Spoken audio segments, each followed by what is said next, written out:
All right, this is the Oz report for February 8th, 2025. And as usual, let's start by looking at Plex and Plex adjacent items. And we can see that Plex is slightly down, 1%. All right. Clearly, it's still very high. It's still at about, what is it, 6.1 sell price last time I checked in JITA. And so, yeah, 6.16. Still very expensive. It has dropped a little bit since the last big New Eden store sale that put a lot of pressure on it. Now it's just settled in around that 6 million position, which we're bound to stay at unless something majorly changes in the EVE economy. I think if anything, Plex prices are still rising. So I've been campaigning to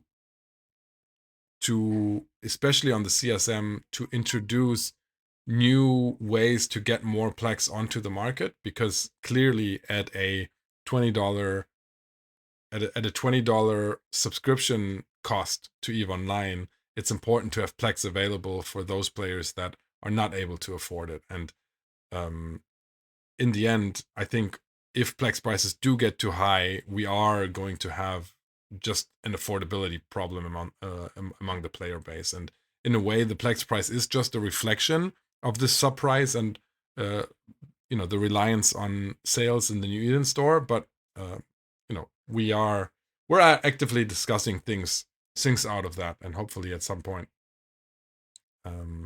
we'll find a good solution. So right now it's rather logical that we have a 1% drop in Plex prices.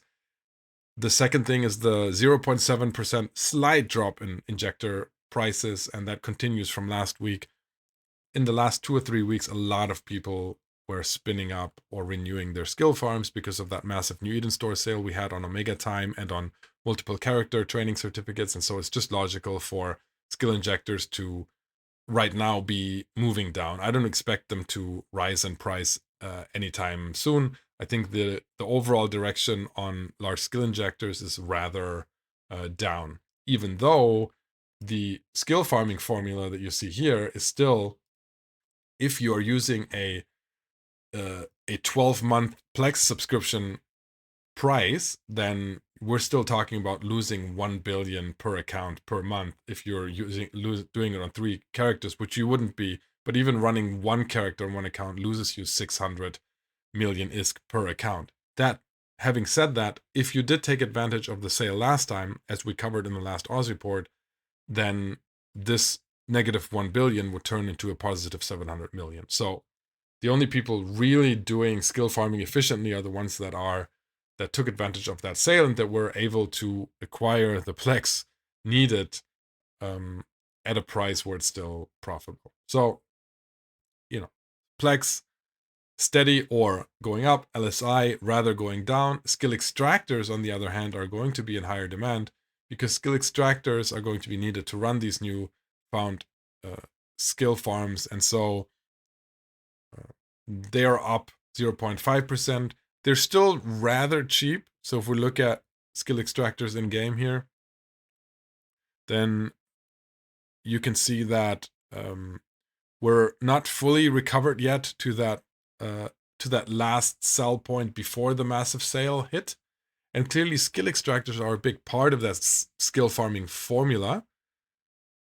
But with the obvious fact that last New Eden store sale was very popular and clearly a lot of people used it to renew their skill farms or set up skill farms, I think the pricing for skill extractors is going to be on the way up until we have another one of those massive sales, which could happen at any time. None of us can control that. So I still have a bunch I haven't sold yet because I do think that at some point we're going to break that 550. We're currently in the forge at around 540. So let's see where that goes. But certainly in very, very high demand. There isn't a lot of skill extractors left in the market, even though we did have a recent sale where skill extractors were part of the deal, I think, just a couple of weeks ago. And so CCP is doing their best to keep things flowing. let's quickly talk about hypercores, right? Because I know a lot of you guys are waiting for hypercores to come back up. Hypercores, they're not doing well. The last sale just absolutely flooded the market with hypercores, and the chat changes that you can now filter out anything related to hypercores, and Chat also is probably not helping. Still, hypercores are a very popular item. If you look at overall traded volume, it's still clear that a lot of people still are using the hypernet and are using hypercores. So I do think that it's a matter of time, and I cannot imagine a CCP running another 2-for-1 sale on hypernets. But hey, on hypercores. But hey, who knows? Who knows? If they do another sale, as Milano says in chat, if they do another sale, then I think it's going to be over for hypercores, and they might never recover. And this is somebody who, as you may know, has bought a lot of hypercores in the last sale. So I was speculating on them returning to 400k in prices, and I'm still hopeful, because I mean, in the end, this is just a question of how big is the stockpile that is out there, how quickly can it be used up, and how quickly is the next sale coming. Yeah, it is. Now let's move on to the other items. Let me quickly say one thing about brain freeze cerebral accelerators. All right, so if we're looking at our cerebral accelerators down here, then you can see that right here, the brain freeze cerebral accelerators, those were the cerebral accelerators that were dropped in the Winter Nexus event. They increase your attributes so that you learn and acquire skill points faster. Specifically, you can see how many skill points you would get right there in this column right here, between 17 and 77,000, depending on which one you use. In terms of ISK per SP efficiency, they're fantastic, right? They're absolutely fantastic value. I have a blog entry on that on the Oz.space if you want to check that out.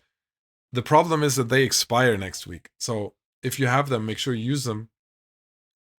And some of them have almost disappeared from the market. So I think the potent ones, for example, have almost entirely disappeared from the market. So make sure that you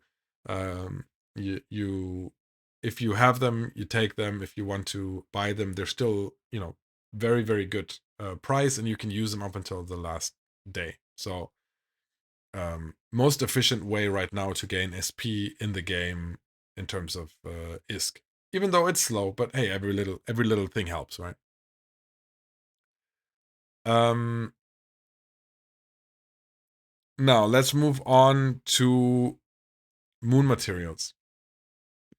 Moon materials, we've seen a big up and down, but overall prices still sliding downwards. You can see that most of them are dropping, and some of them rather quickly. If you look at R60 moon materials, for example, R4 and R8s are still, because of the Metanox introduction, still trading way below 52-week average. One thing that is bucking the trend is technetium. So technetium is an R32 moon material, and it's just completely out of control. If we look here at the dashboard, you can see that technetium is up 35% in price. So and it's almost gone from the market. If you look at availability, it's slid out of here, but there's around half a trade day left of technetium in the market, and it's just one of those things where if you have it lying around, if you're like me and you're an investor in the market, then right now is an absolute fantastic time to sell technetium. I have started liquidating stockpiles as quickly as possible. I'm going to say it's for the good of the market to drive prices down, but clearly I'm also making a lot of profit on this. But you gotta if you have it right now is a good time. What I've seen in the last day or two is that there is a lot of demand for technetium. Like if you put up technetium at good prices right now, it will immediately sell. So clearly, there's not enough left. R32s are they are metanoxed. So if we look at the overall, let's see. Oh yeah, here it is. If you look at which type of moon material is metanoxed at the most, you can see that R16 clearly has the highest ratio of metanox, followed by R8, and then probably already R32s. So, clearly lots and lots of fluctuation going on right now in moon materials.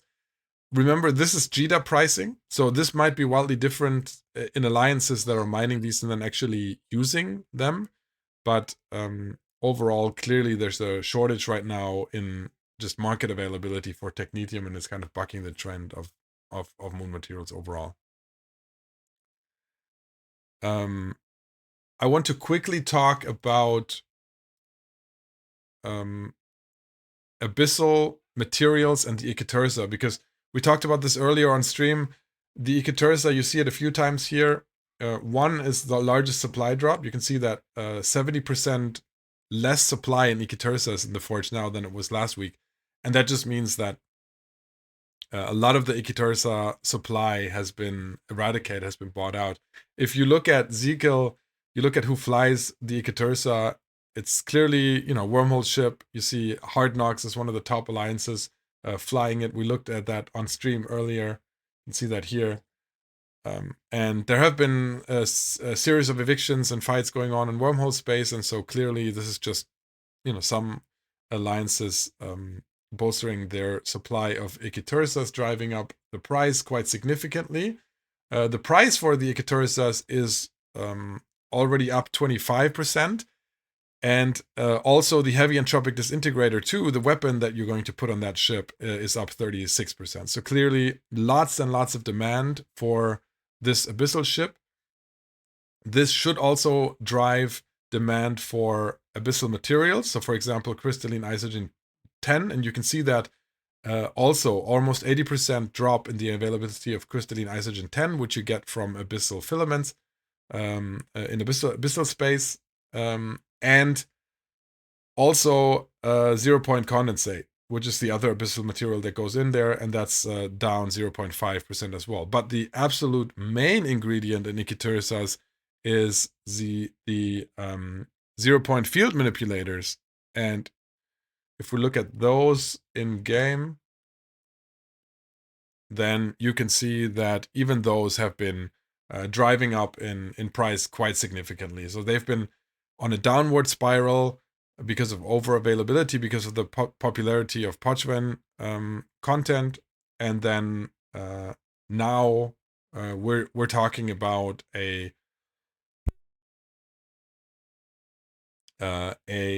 shortage and a good buy opportunity. So somebody in chat is saying they were bought out already earlier today. So clearly now the race is on, possibly for a renewed interest in Triglavian ships, and possibly also because of changes that are either have been made to Pochven content or that might be looming from discussions that are going on. If you're interested about that, then listen to some of the discussions we've had with Drake on stream. You're going to see possibly an end to the oversupply of 0-point field manipulators, which are governing Icatursa prices. Now, I don't think the current Icatursa price is going to hold because it's quite expensive, but we're going to see where that goes. Another ship that is popping up here on our dashboard is the Porpoise. The Porpoise is in very short supply currently, and there are several other ships where this applies to. This is the Porpoise. If you look at what it's made of, we can look at that in the. I hate how they changed the interface. I can't find anything. But if you look at what is this actually made of, right? Then you can see that it's made up completely of basic minerals. And right now we're going through a time of bottlenecked minerals and very expensive minerals. So except for technetium and isogen, all the other minerals are just racing to the top. And so ships like the Porpoise, which is currently a very, very popular mining ship, right? Industrial command ship. Those are going to rise in price. There's continued demand for it. Minerals keep on rising, and so it's not surprising that we're seeing the demand at the supply drop, the prices rise, and the demand staying the same. And so we're now seeing some serious material shortages in especially pyrite and maxillon because of the Madanox moon changes. We discussed that at length in stream if you're interested in that. Let's move on to quickly to Pyerite, because it's it's very serious. If we're talking about short supply, so Pyerite is basically gone, right? So Pyerite is basically gone from the market. We're talking about Pyerite prices that are 27. Ignore this one person that accidentally put the wrong sell order. This is 27. That's massive. But the problem is not only the price. The problem is availability. So availability of Pyerite at half a trade day is just way too low. And clearly this is because Pyerite is a byproduct of active R4 moon mining, and that has that supply has significantly shrunk as people are even moon mining R4 moons, the very low value moons, because it seems to be still profitable, even though the Metanox changes, the several Metanox changes that we've seen. And one main reason for that is the magmatic gas, which the Metanox moon drills use, is massively oversupplied and very, very cheap. And so, yeah. Pyerite shortage, Pyerite Pyerite price spike. If you have Pyerite lying around, never been a better time to sell, to be honest. Like there's something is going to happen. Something is going to need to happen about this. So if you're sitting on Pyerite, go sell it. If you have ways of mining Pyerite, go mine it. Go actively mine R4 moons, whatever you can do to resupply the market. Pyerite, and industrialists and PvPers will thank you for it, because Pyerite is just widely used in the economy. Right? Now, moving on to other ships. I mean, the whole shortage of basic minerals has massive implications on a lot of ships that use basic minerals as their main input. We talked about the Porpoise. Another one is the Leshak, to be honest. The Leshak is kind of a double whammy, because if you look at what the Leshak uses, it uses abyssal materials that we just discussed that are ready to spike. It's then also used in using a lot of basic materials. And so Leshak prices have been rising quite steadily and are going to keep rising if nothing is done about the situation. Because on top of that, they're massively popular. So they're one of the most popular battleships in the game because of the massive amount of damage they can do ramping up. And so Leshak prices, Porpoise prices, is all going to be rising in the near future as industrialists adjust to the shortage of minerals and the rise in abyssal materials, right? I think that does it for the day. Let me check my notes. Oh yeah, no, last thing. We talked about this also on stream earlier, but the Pyrolancia drugs. So overall, agency drugs are in a very good place to buy, right? I don't know why my my quick bar seems to be messed up, but if we go here and we look at Pyrolantia dose 4 drugs, for example, Pyrolantia dose 4 is one of the highest trade volume drugs out there. Massive opportunity, but the price has dropped significantly because of in-game events dropping them, and also Twitch drops dropping them. And so right now, very good buy opportunity. Especially Pyrolantia are very popular. You can never go wrong buying those.